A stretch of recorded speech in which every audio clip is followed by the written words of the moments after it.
Hello, you're very welcome to Adapt Radio. My name is Dr. Claire O'Connell, and today we're talking about AI and local government. From the Adapt Centre at Trinity College, this is Adapt Radio, presenting groundbreaking innovations, one conversation at a time. With a lot of the other sort of publicly available generative AI technologies, well, with one of them in particular, it was actually taking meeting minutes from a city council meeting in New South Wales, Australia, whereas when you can do that in-house, that becomes far less of an issue. So how do you run a city efficiently? Well, AI might be able to help there, but how can we use generative AI ethically and sensibly in local government? Today, we are hearing more about Ireland's first local government generative AI lab, or the Gen AI lab, which aims to translate academic research into practical, ethical AI tools for public services. And I'm delighted to welcome Khizer, Ahmed, Biyabani and Richie Shakespeare to Adapt Radio. Khizer is a researcher with Adapt at Trinity College Dublin, and he recently won the Rising IT Star in the Public Sector Award at the 2025 Digital Transformation and AI Awards. Congratulations, Khizer. And Richie is an Assistant Staff Officer in Dublin City Council. And you're both very welcome to the podcast. Thank you so much, Claire. Thank you. So the Local Government Generative AI Lab, or Gen AI Lab as we'll be calling it from now on, is a joint initiative between Dublin City Council and the Adapt Research Centre at Trinity. And as I said, the aim is to translate academic research into those ethical, practical AI tools for public services. Can you give me some concrete examples of what we're talking about here? Are we talking about public services, or are we talking about running the council more optimally? For the moment, it very much is about a focus on sort of figuring out where internally there might be areas or pain points that could be teased out with the help of artificial intelligence. So we're primarily doing that in the beginning, but in terms of more public-facing applications of AI, it's not completely ruled out. It's just not something that we're going for at the moment. It's very much internal focused at the moment. But on the basis that if you focus on those internal processes, then it's kind of how you run the city becomes smoother, it becomes more efficient, it becomes more productive. Exactly, yeah. Okay, brilliant. Can you talk to me about how the partnership between Dublin City Council and Adapt came about in order to set up the lab? I think what makes unique about this partnership between Dublin City Council and Adapt is that Adapt is kind of a leading kind of research center in the field of artificial intelligence and then human-computer interaction. So bringing that technical academic expertise on the desk and bringing that expertise with public services kind of enhances the work that we're doing in Dublin City Council. It's also, so we are bringing the research matter and the research expertise and also the public service expertise that we have, the domain knowledge, which is already there within Dublin City Council, and kind of merging that knowledge and applying it in a responsible way kind of makes it unique in one sense, I would say. And how do you identify ideas to test in the lab? Because it is all about coming up with solutions to problems and then sort of seeing how research and testing can help to bring those to fruition. So initially, when we started the lab, we did this, we ran a couple of ideation and brainstorming sessions with a number of city council staff within Dublin City Council. And what we did is we gathered these people in one room and we kind of brainstormed them what artificial intelligence is, what Gen AI is, and how it's changing, what are the examples. And then we heard their challenges, their areas, where they think Gen AI can enhance their services and support the work which they're doing, and which in turn kind of offers the services that we provide to our citizens. And then they came up with these ideas and we ran through this ideation process, and then we're collecting and working around these ideas to create proof of concepts, tangible proof of concepts or pilots that we can run and we can scale within the council. And Richie, were you surprised at all at any of the ideas that came out of that brainstorm where people were sharing problems and ideas? Problems or surprises? I suppose the surprise was that there's a lot of ideas put out, but then in terms of having a definitive idea of what sort of data they had, how it could be used and where it's kind of stored was often sometimes the trickiest thing to tease out. So I suppose in terms of surprises, that'd be the biggest one. And like, there's some other interesting ones that were, you wouldn't really do them just in terms of like there might be some sort of ethical considerations in terms of what the application would do and stuff. But I mean, in terms of like whether we sort of looked at them further wasn't really the case, just because you kind of knew straight away that they wouldn't be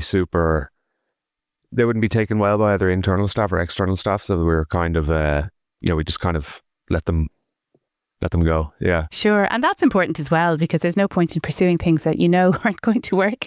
But it sounds like it was a very productive kind of brainstorm collaboration between people in terms of how, when you kind of identified a problem that you felt, okay, we might be able to do something here with the expertise that we have in the lab.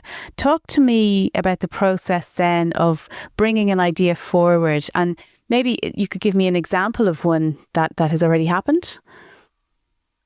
So I think what the approach that we adopted, because we are partnered with ADAPT, and it's kind of hosted at Trinity College Dublin. So we had cohorts from Trinity Business School. So we applied a business school framework in order to gather those ideas from the staff. And then what we did is we went back and we thought about and we fleshed out those ideas and understood like deeply which ones are high impact, low risk ideas. And we started from there.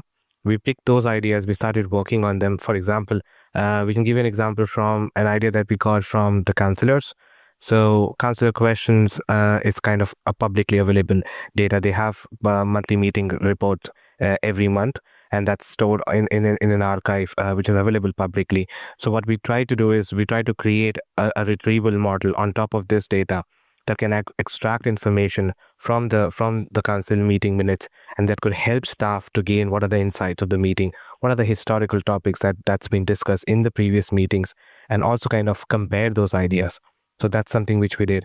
And kind of identifying these ideas was a big task. And then also keeping in mind what is the priority of the city council, where they think is the high impact of this new and emerging technology plays its crucial role, I think.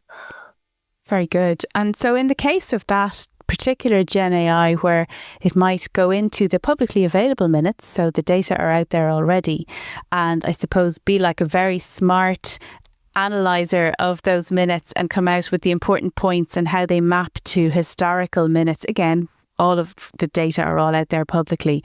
How do you then test that to see, well, how is this different from using, say, one of the free Gen AIs that are just out there that people can use? I suppose the biggest benefit to developing it sort of in-house is that when you have a model running and you have like VS Code open, or you're writing the programming for it, you can give it very specific system instructions. You can have far more control over what documents you want it to look at, i.e. you can specify to just look at the council meeting minutes, whereas with a lot of the other sort of publicly available generative AI technologies, a lot of the time what we noticed, like we did initially try it out just to kind of get an idea of what we might be trying to do. We did try it out with some of the more publicly available ones that you can just, open up on a browser. But what we found was that, well, with one of them in particular, it was saying that there was one question that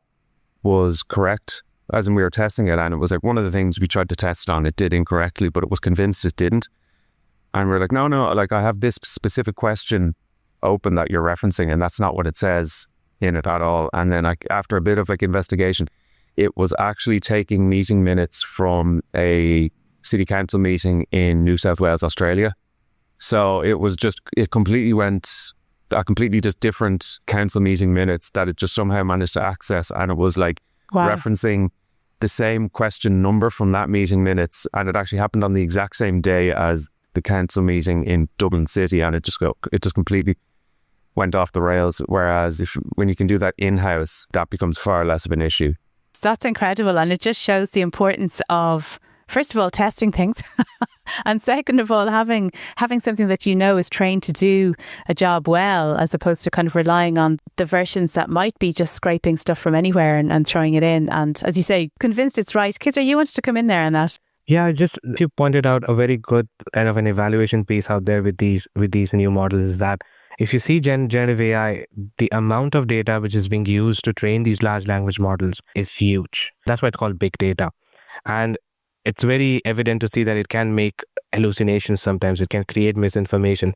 So testing that in a safe space, in a closed environment is a key over here. So that's what we did. So rather than going out with an open model, as Richie said, and testing out with like immense data, it might hallucinate. Like he gave an example, like it just gave an example from Australia, but we're discussing about Dublin. So slightly different. yeah, to kind of create like a closed space where we can actually test what the data we've given to the model, and it is restricted to only that data, and then providing answers based on that.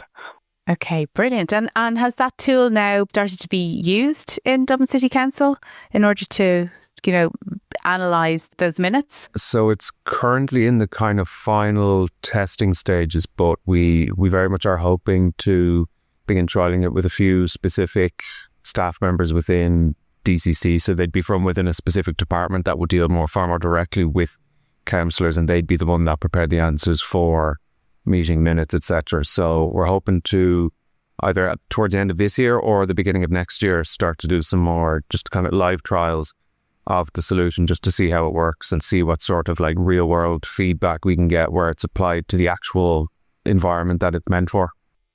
Sure, great. I'm sure it'll make things a lot faster and easier as well, and hopefully more efficient too. In terms of developing ideas that are built around particular problems or tasks, that's one thing. Are you also in the lab taking a broader approach and kind of analysing deeper systemic things, or looking at what data can tell you about how the city is being run? So I think I can jump in that the lab has its 4 core pillars, I would say, which starts with the first one is around the governance and responsible use of AI. So we want to create like a safe space for staff to use Gen AI tools within the council, within their workplace. So to ensure that every experiment is transparent and ethical and aligned with the public values. So we recently released like interim guidance for staff in order to use Gen AI tools within the workplace. And the lab is also supporting in working around an organization-wide AI strategy around like to kind of help and to use responsible AI within the thing. The second pillar looks around education and training for this staff, which is all around upskilling staff around what AI is and what the basics of AI. Because now I've been running these workshops with my colleague Claudia Bailey from Smart Docklands. It's called Explain. It's run under the Academy of Near Future program at the Connect Research Center. It's kind of a program which we started before even the lab existed, kind of bringing the people at the same stage with the current technology and making them aware of what AI is. And that is actually the requirement of the current regulation of the EU AI Act, Article 4, that you need to provide that basic literacy. That's the second pillar. And then moving on with the proof of concepts. Once they know what AI is, once they know how it functions, once they know how it runs, what are these large language models, then they can bring up those solutions where we can apply. And then finally, looking at the fourth pillar is like scaling up to an enterprise level. So it's kind of a systemic approach with these 4 pillars in hand and all running interdependent to each other. Very good. It's great to hear that the lab is one of the missions, I suppose, is to increase AI literacy in line with the EU AI Act. As you say, there are kind of regulatory frameworks out there. What about the ethical use of AI then when you are developing tools? How do you make sure that people and their data are safe with the tools that you develop? So we first just have a very good look at sort of the ins and outs of a proposed use case or proposed application of AI, and just very much try figure out what that process would be, what data it would work with. So that'd be kind of the pre-screening phase where any sort of potential risks or ethical issues that we could find in there, we could snuff out very quickly. So like there was one that was proposed about maybe using it to help with the hiring process, but we knew straight away that, that just wouldn't be an ethical thing to do. So it's a lot of the time it is you kind of just get a good intuitive sense of what is or isn't a kind of ethically sound application of generative AI. So I suppose to sum it up, it would mainly be looking at the process, the people who are going to be affected by the process or by that solution, whether it's, that could be also affected positively, it could be affected negatively. And then also looking at the data which would be required for that use case to be feasible or for that sort of concept to be proven. And if that data itself is highly sensitive or it's got a lot of sort of sensitive information, like personal information and stuff like that, we'd have a very strong look at that. And then we kind of make the final call based off those 3 kind of criteria. Very good. And in terms of the researchers that you're working with, how wide do you cast the net there? You know, can anybody rock up to your door if they have an idea, or, you know, can they fit into your process, or does it have to come through that brainstorming, that ideation? I think it's pretty much flexible. Like they can come up with cool. I mean, no idea would be I would say a bad idea. Like it's cool to see people thinking and staff thinking around this emerging technology and thinking about what are the challenges it could solve, and also thinking about the risk, keeping in mind of that okay, we have data, we are working with sometimes sensitive data as well, so we need to make sure that we are aware of this. So I think not just the ideas we got from brainstorming sessions, we also get ideas from other departments who couldn't attend the workshop that we did in February. But so it's kind of very much open, I would say. And Richie, can I ask you how the lab fits into the wider culture of innovation at Dublin City Council? Because you have many, I mean, mentioned things like smart docklands and, you know, there's smart cities, etc. So where does the lab fit into that? So the lab would fit into smart cities more broadly. So smart cities is, I suppose it's the kind of tech innovation section of the council, in terms of it's all about looking at new and emerging tech.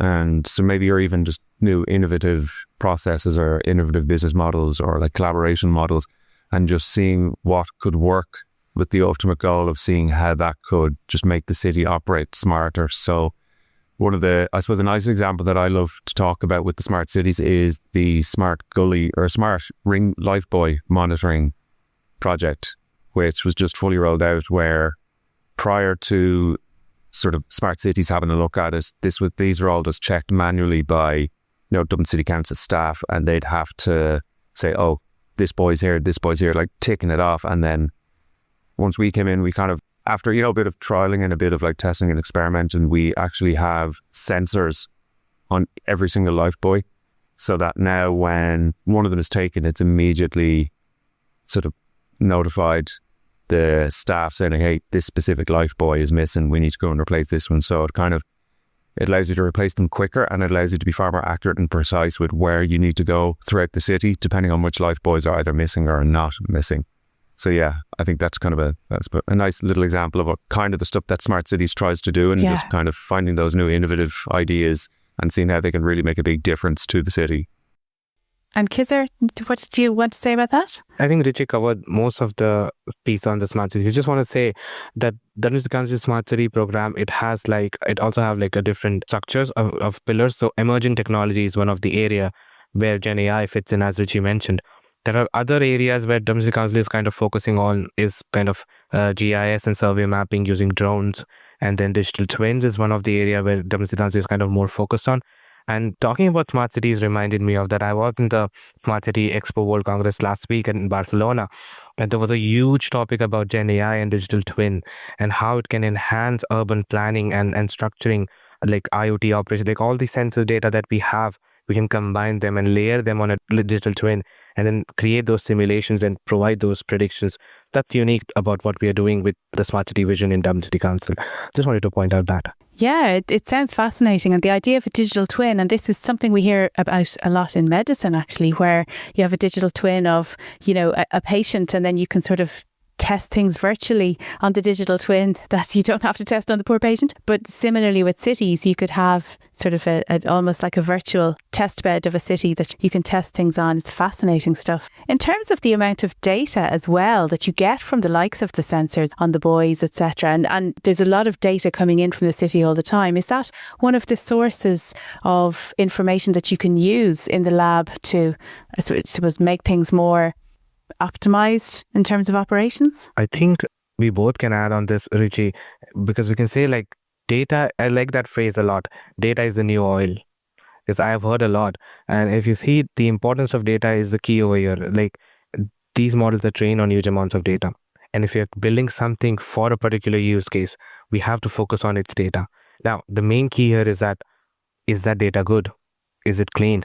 So we need that data pre-processing and the data creation way before. So there should be a data governance mechanism in place. And that's what one of the learnings we identified with all the proof of concepts and ideas that we got and we started working initially, is that data governance element that is crucial whenever you are working with an AI model. The data is huge. And then I suppose to kind of come back to what you're saying about, is there like bits of data about the city or about that we could maybe potentially use? Like there's a few use cases that we've had a look at and that we can't predict a huge amount of detail, but it would be from very frontline public servants where they're getting a lot of kind of data straight from the horse's mouth, as it were. So we'll definitely be having a look at using the sort of, what do you say, like kind of outwardly facing or data that's taken directly from the city in order to see what we could do to maybe improve it through the help of Gen AI. So yeah, to answer your question, yeah, we're looking at it. We just can't go into a huge amount of detail with it just yet. That's fair enough. But as you say, the provenance of the data is so important, and the quality of the data. You don't want your tool accidentally telling you how to improve running a city in New South Wales again. Yeah, you might get a free visa to New Zealand or something if that's the case. But yeah. But I suppose in terms of thinking about this in the long run, because you're obviously doing a lot of good work there, you know, really identifying what are the problems, what are the potential solutions, how can we make sure the data we are using are the correct ones, how can we make sure we're doing it correctly. And it's mostly sort of internal in Dublin City Council now, but eventually you would hope that that will translate into better public services. In terms of how citizens, how people living in Dublin can benefit from this in the long run, what do you see there? I see there first an improvement of the internal processes and operations of the organisation which administers a city on behalf of the citizens. I think would have a benefit to them regardless, as in if it's even just some of the more mundane admin kind of office stuff that's kind of sped up or made less painful for the bulk of the kind of office staff within the organisation. That'll free them up to be able to focus on things that are a bit more pressing or a bit more engaging, or just have a bit more of a higher impact outside of the kind of mundane office sort of the humdrum that usually comes with a lot of office jobs. So I'd say that's the first way in which it could benefit, by just allowing the brain power of the organisation to focus on things that matter more and that have a far greater impact beyond a team or beyond a section or beyond a department. And then I feel that, you know, further down the line, once we've got very, very solid learnings secured and we've got a very good idea of how to go about things and how to minimize risk and how to maximize impact at the same time, I think then we'd start to look at maybe more directly impactful sort of applications of AI or generative AI, where it would be a bit more kind of a frontline application which could improve sort of more visibly and more explicitly. It would make sort of more improvements to the city and to the people that live in it. And Khizer? I think like the key here is, again, it's more for the citizens is to be connecting more to the council, I would say, and to kind of get the services which they want faster and efficiently. It's kind of, I think Gen AI has that potential to kind of bridge that gap of connectivity with the council and the public out there. They can reach out to the council using these tools more efficiently. They can see what are the services the council offer. And then, as Richie mentioned, that harnessing those services efficiently and what they require, they can reach the right section, right people within the council in the right amount of time rather than waiting in the long queue. So I think the biggest factor here citizens can be benefited is by connecting them more with the city services and the city council persons. So I suppose the world of AI broadly and generative AI even more specifically is changing very rapidly, and we are seeing a lot of regulations coming in. We're seeing the need for people needing to develop skills in, I suppose, a responsible way as well. What are you doing to make sure that as we move forward in time, the lab continues to support Dublin City Council and the citizens of Dublin in that framework of a very rapidly changing technology? As I mentioned before, that we are kind of closely working with different sections such as the legal and the IT within Dublin City Council in order to create a safe and responsible way of implementing these technologies. One of the key initiatives I talked about before is the guidance that we released with staff. that's kind of created with Adapt and with as a part of the lab. The first output of the lab, I would say, is that to provide that interim guidance to staff on what are the do's and don'ts you need to remember whenever you're interacting with a Gen AI tool. And this particular guidance is kind of aligned with the national AI guidance of the country and as well as the EU AI Act. And then it is also adopted sectorally now by the LGMA or a number of local authorities. So I think that's the key over here. The other thing which I want to mention here is that we are also looking around examples that come out from different EU cities around like risk registers. If you see examples coming from Helsinki and Amsterdam, they are doing a lot around creating these AI registers on providing like a framework of what are the AI systems they're using. So we also want to adopt that in future with Dublin City Council and help them and support. Great. And are there plans to share what you're learning with your colleagues in other councils around Ireland? Or are there plans to kind of scale up the lab in other parts of Ireland as well? So in terms of sharing with other local authorities, like absolutely. I mean, we've had meetings and we've both and sort of more casually met people from various different local authorities that would be working on the kind of more tech digital side of a council and how it functions, and all of their problems are pretty much the same as ours, and sort of the problem, and more specifically, all the problems they want to solve with AI are the complete same as ours. So I think a sort of a collaborative approach sort of nationally is just would be a really good step forward, and it's something we're actively engaging in at the moment, because it's like we might figure out this part of the problem and then, say like Sligo might have figured out the other part that we couldn't figure out, but then the part that they're trying to figure out, we figured out. So we're discovering that a lot of the times when we meet up with people. And I think it's almost the same across Europe as well, because I mean the functions of a local government can be so similar just across the globe that the same problems or similar themes come up constantly. So I think collaboration is 100% step forward. Well, it is a hugely exciting area and definitely one to keep an eye on in the coming months and years. Thank you so much to Khizer, Ahmed, Biyabani from Adapt and Richie Shakespeare from Dublin City Council for joining us today on Adapt Radio. Thanks a million. Thanks.